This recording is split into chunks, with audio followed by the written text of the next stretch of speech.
Senior Tory MPs are pushing for the government to reconsider paying the £39 billion divorce bill to the EU if Brussels fails to agree to a fair trade deal by the end of the year.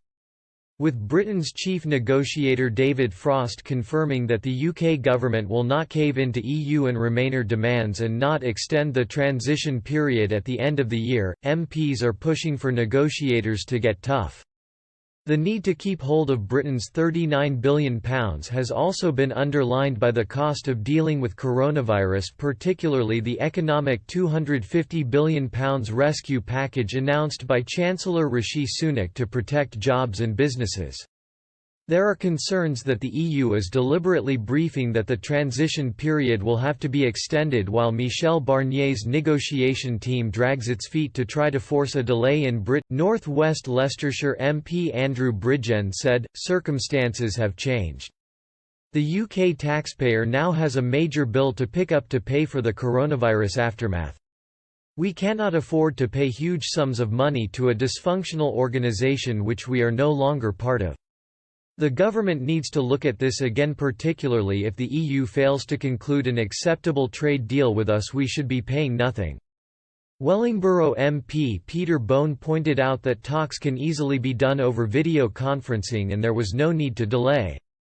He said, "Given that Britain has paid the EU around £210 billion already, they should be paying us, not us them. I never agreed that we should pay them £39 billion. If the EU itself does not act in good faith and agree on a sensible, proper free trade deal, then we should rethink the money we promised to pay in the withdrawal agreement." Former Cabinet Minister David Jones said, "It is good that David Frost has confirmed the government has said it will pay what is due, but we should not pay a penny more."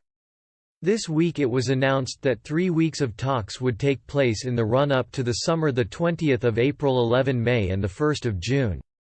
Mark Francois, the chairman of the pro-Brexit European Research Group of Tory MPs, said that the £39 billion was a commitment in the withdrawal agreement, so would be hard to reverse, but he warned that by trying to extend the transition period, Brussels was also trying to increase British payments.